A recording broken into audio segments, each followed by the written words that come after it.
ऋषि मुनियों की पावन धरती, देश धर्म का नाता है। कहते सारे लोग यही हैं, गो हमारी माता है। जाग उठो ओ भारतवासी, जाग उठो ओ भारतवासी, गो पर छुरियां चलती हैं। बंद करो गो माँ की हत्या, सारी जनता कहती है। बंद करो गो माँ की हत्या, सारी जनता कहती है।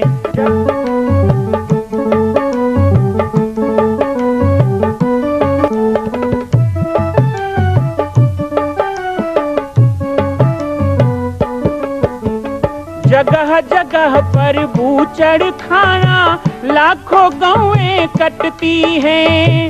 किसे सुनाए व्यथा हमारी, नैना नीर बहाती हैं।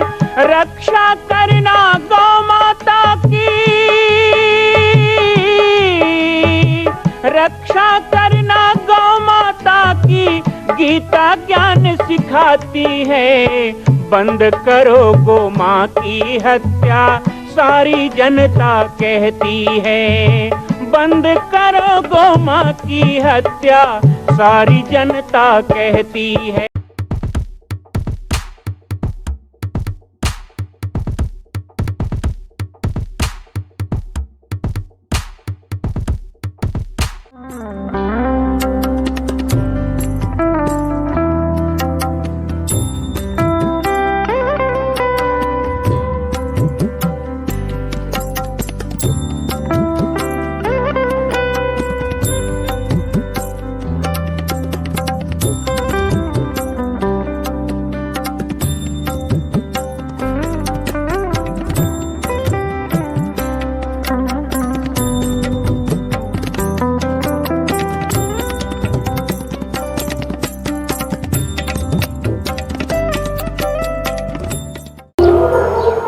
जय श्री राधे, जय श्री राम, जय गो माता, जय गोपाल। श्री धाम वृंदावन और राधा रानी का गांव बरसाना। अब हम पहुंच चुके हैं वृंदावन धाम। ब्रज 84 कोस में 4 धाम निज धाम, वृंदावन योग मधुपुरी बरसाना नंदग्राम। तो आज हम गोवर्धन जी का परिक्रमा करेंगे। गोवर्धन जी की परिक्रमा के साथ गोवर्धन जी के श्रीमुख का दर्शन करेंगे और साथ ही साथ श्री राधा रानी जी का गांव, रंगली महल, राधा जी की अटरिया, पहाड़ी पर राधा का गांव। बरसाना में हम जहाँ रुके हैं ये रमेश बाबा की गौशाला के नाम से प्रसिद्ध है, श्री माता जी गौशाला। और श्री माता जी गौशाला विश्व के दूसरे नंबर की गौशाला है, सबसे अधिक संख्या की गायों में। जैसे पथमेड़ा गोधाम के बारे में हम आपको बताते हैं कि 1.5-2 लाख गौ माता है, वैसे ही यहाँ पर 50-60 हजार गायें रहती हैं और उन्हीं गायों के लालन पालन में श्री रमेश बाबा जी का पूरा जीवन लगा है। साथ ही इनको रसाचारी भी कहा जाता है। रसाचारी क्यों कहते हैं? क्योंकि श्री राधा जी के पावन भक्ति रस की सुधा इन्होंने मंथन करके निकाला। रमेश बाबा जी के भी आपको दर्शन हम कराएंगे। साथ ही साथ अब आपको लेके चलते हैं बरसाना के श्री कुंज में। देखिए श्री विग्रह के रूप में श्री तुलसी का वृंद और सुंदर हरे भरे पेड़ पौधों के साथ हम यहाँ से आगे बढ़ रहे हैं श्री गोवर्धन जी की परिक्रमा के लिए। श्री ब्रज धाम में आना कौन नहीं चाहता है, लेकिन सौभाग्य उसका होता है जिनको राधा रानी बुलाती हैं, जिनको बिहारी जी बुला लेते हैं। सौभाग्य से हमारे साथ पूरा परिवार आया हुआ है और सभी लोग मिलकर श्री ब्रज धाम की यात्रा करेंगे। लगातार यात्राएं चल रही हैं, जैसा कि हम आपको दर्शन करा रहे थे काशी जी, प्रयाग, मैहर, चित्रकूट, और वैसे ही हमने समुद्र तट का भी दर्शन कराया, गोवा का, वहां भी कार्यक्रम हुए। और अब समय आ चुका है ब्रज धाम वृंदावन का। तो निधिवन, सेवा कुंज और सभी स्थानों का दर्शन हम करते हुए चलेंगे।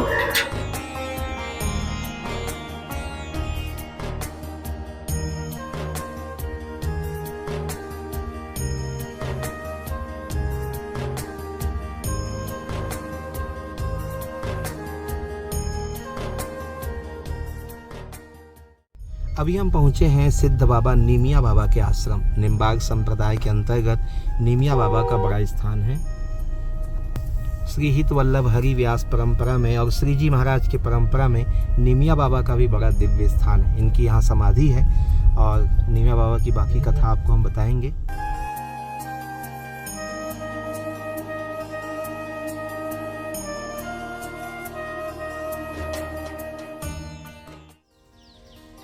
नीमा बाबा यहाँ तपस्या करते थे, यहीं भजन करते थे। कई बार उन्हें राधा कृष्ण ने साक्षात दर्शन दिए। नीम के नीचे रहना, नीम के ही पत्ते खाकर रहना निमिया बाबा का एक गुण था।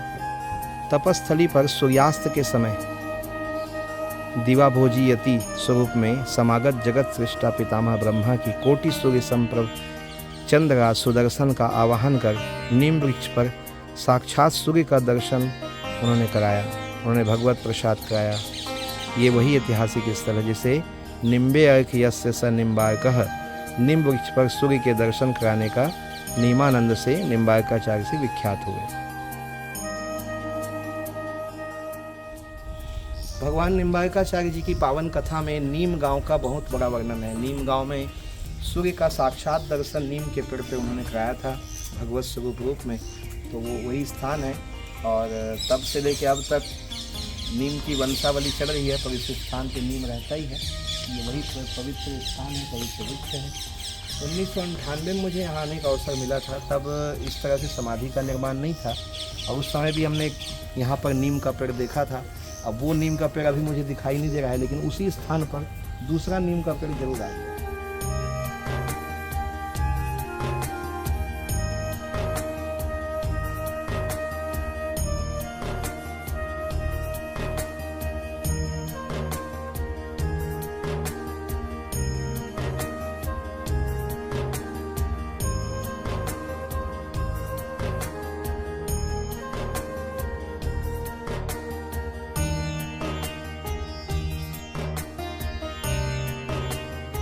गोवर्धन की परिक्रमा, और गोवर्धन की परिक्रमा में पहला दर्शन हमको राधा कुंड का होता है। राधा कुंड की प्राचीनता और कथा तो हम जानेंगे ही, साथ ही साथ राधा कुंड एक बहुत प्राचीन स्थान है। कहते हैं कोई भी स्थान का पर्वत, नदी और कुंड ही प्रमाणीकरण होता है, तो ये राधा कुंड है। आप सभी का दर्शन करें राधा कुंड का। जय जय श्री राधे। तो राधा कुंड के बारे में आप लोग पूछ रहे थे, राधा कुंड की क्या महिमा है।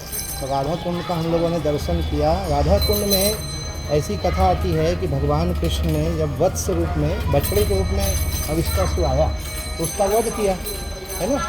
तो उनको कहा गया कि भाई वो चाहे राक्षस ही रहा हो लेकिन बछड़े के रूप में आया था, तो उसको आपको गौ हत्या का पाप लगा।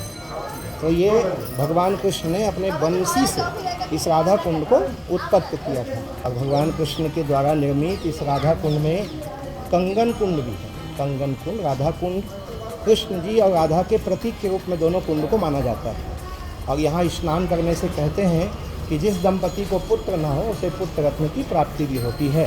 तो राधा कुंड की बड़ी महिमा है। बाद में रासलीला जब भगवान कृष्ण ने किया तो राधा रानी ने यहाँ अपने बाल धोए, स्नान किया, विश्राम किया, इसलिए भी इसको राधा कुंड कहते हैं। बोलो राधा कुंड की जय।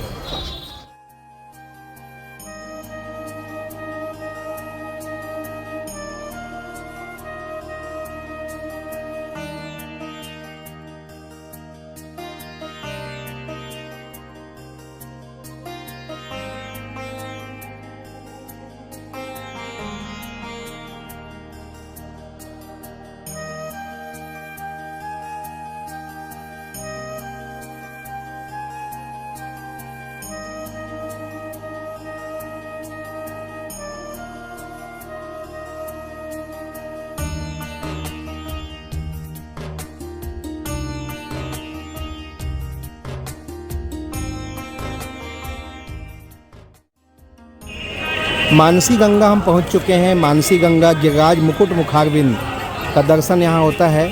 और श्रीधाम वृंदावन में जब गोवर्धन पर्वत आप आते हैं तो यहाँ पर दिव्य दर्शन जरूर करें। आइए आपको दर्शन कराते हैं। बोलो गिरिराज महाराज की जय।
मां कौशल्या की पावन जन्मभूमि छत्तीसगढ़ प्रांत में बालोद जिला में स्थित है श्री सर्वसिद्ध शक्तिपीठ जामड़ी पाटेश्वर धाम। परम पूज्य सद्गुरुदेव राजयोगी बाबा जी की तपस्थली श्री पाटेश्वर धाम और विश्व के अद्वितीय मां कौशल्या जन्मभूमि मंदिर निर्माण का दर्शन करने और इसी प्रकार समसामयिक विषयों पर अपना ज्ञान वर्धन करने के लिए और 10,000 गायों के लिए बनने वाले श्री हनुमान नंदीशाला गो अभ्यारण्य का समाचार प्राप्त करने के लिए आप सभी देखते रहें YouTube चैनल पर राम बालक दास, और हमारे चैनल को आप सभी सब्सक्राइब करें, घंटी का बटन दबाएं ताकि आप सूचनाओं से जुड़े रह सकें। जय श्री राम, जय गौ माता, जय गोपाल।